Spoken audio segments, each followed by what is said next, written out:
You've probably been told over the years that fibromyalgia is just stress. It's just something that doesn't exist. It's all in your head, even though you're experiencing actual pain. If that sentence makes you nod your head or roll your eyes or just want to throw something, well, then this video is for you. My name is Heather, and I'm planning to discuss what fibromyalgia actually is, what it isn't, and why your body reacts to certain stimulus, such as stress, without medical jargon, without blame, and without telling you that you just have to push through the pain. By the end, you will hopefully understand why your pain shows up, why it reacts so strongly to stress, and why this does not mean you're weak. It doesn't mean you're broken. This channel is intended to be a calm space, a place where you don't need to take notes, where you don't need to feel defensive, because you're surrounded with people who experience the types of symptoms you do. All you need to do is sit back, listen, you learn something, and see what clicks with you.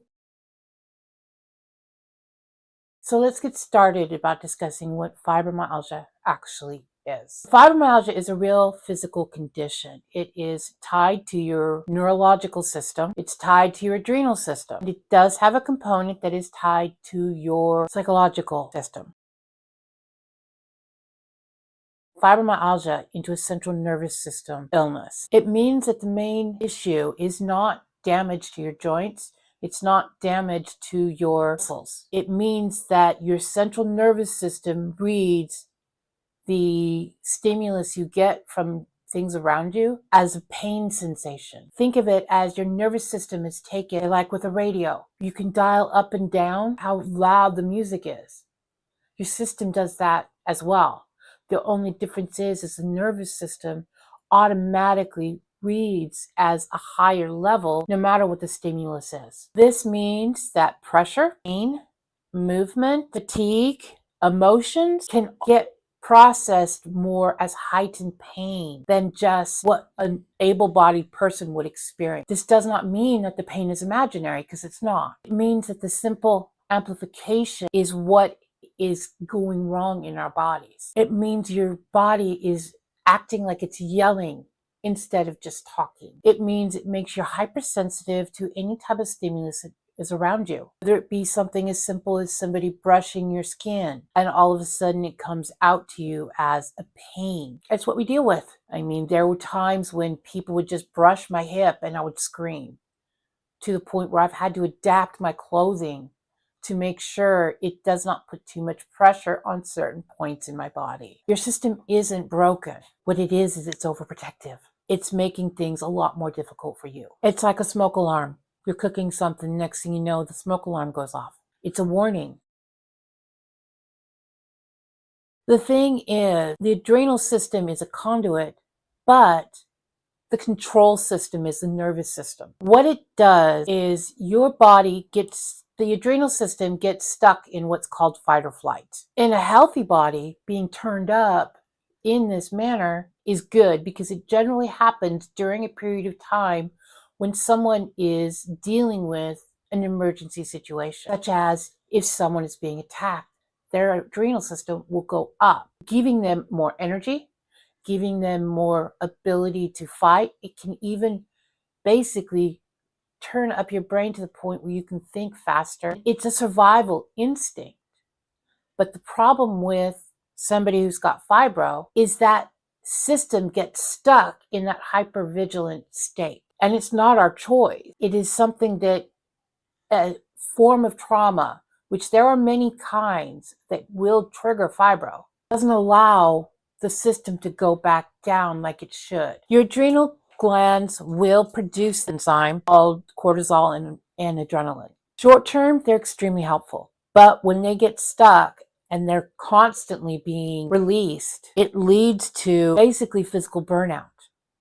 And that's how fibro develops. It develops generally after years of chronic stress, some illnesses, some trauma, whether it be physical, emotional. Some people can get it from car accidents, some from things like severe illnesses. It's constantly overloading your system, which means when you try and sleep, it's difficult to sleep.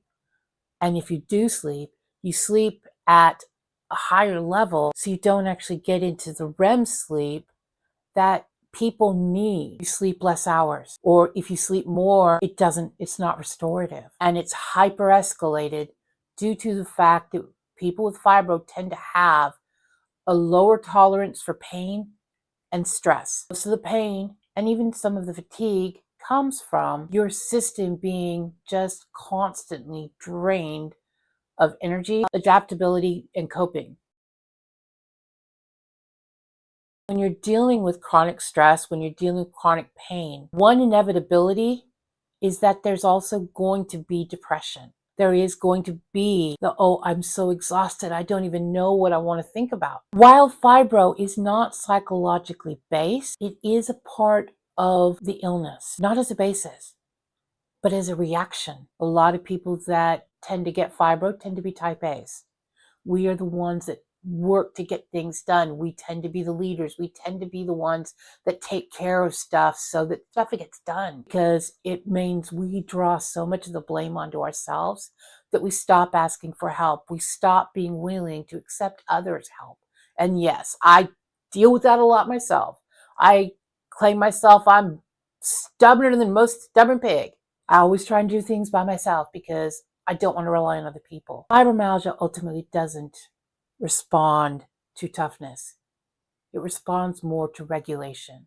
It's about regulating your emotions. It's about trying to maintain at a calm level and trying to not let your emotions overwhelm you. Because the more your emotions start spiking, ultimately what that does is it raises stress, which in turn raises fatigue, and it raises your pain. Fibro isn't fake. It isn't imaginary. Fibro is not laziness. Fibro is not weakness. It's not attention seeking. It's not being just a drug addict. It is not being that it's just stress. And in many ways, it's not a choice. It is not all in our head, at least sort of, but there is wiring in our brains that does not react the way it should. So in that, there is an element of truth about it being in our heads. But it's not in the negative connotation that so many doctors have made us feel over the years. It's definitely not something you need to just try harder to fix. It's not something that just thinking positively will fix. And it's not something that you just push through. All that does is actually make things worse. When it comes right down to it, fibro isn't a single broken part. It is a mixture of interactions between your nervous system, your adrenal system, and your emotional system. Pain is the signal, it's not the disease. But there are multiple ways in which to work within the system to try and modify your reactions, to maybe start dialing down the temperature a little bit. I've always said sometimes it feels like your body's betraying you. I can't tell you how many times I say I hate my body. I mean, who hasn't? You're dealing with chronic pain and it's like, oh my God, I just want one day.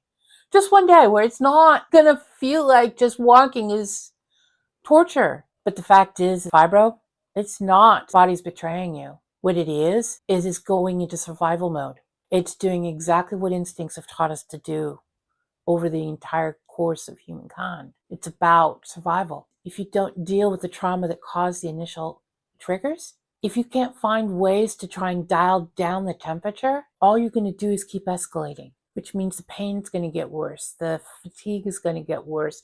You're going to start increasing the damage to your body. That's what makes fibromyalgia a progressive illness. You don't actually start treating it in the way it needs to be done. It just keeps climbing, which means your life gets even worse. In some ways, you've got to teach your body to recognize when it's actually safe to turn down the adrenaline, to turn down the fight or flight responses. Maybe someone you love has it, or maybe you're someone who's trying to help people that you know with it. You know what's the simplest thing you can do? Is don't offer them disbelief. Don't offer them things like, oh, you're just being lazy, or you just got to push through it. It's actually believing them when they say the pain is there.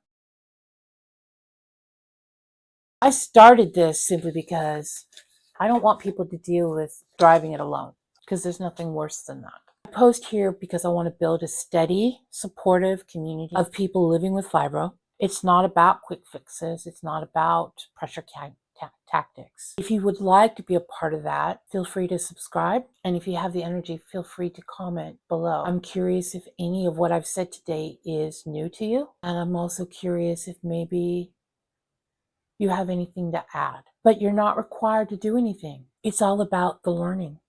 It's all about trying to help somebody feel a little less pain, feel a little less stress, and a little less alone.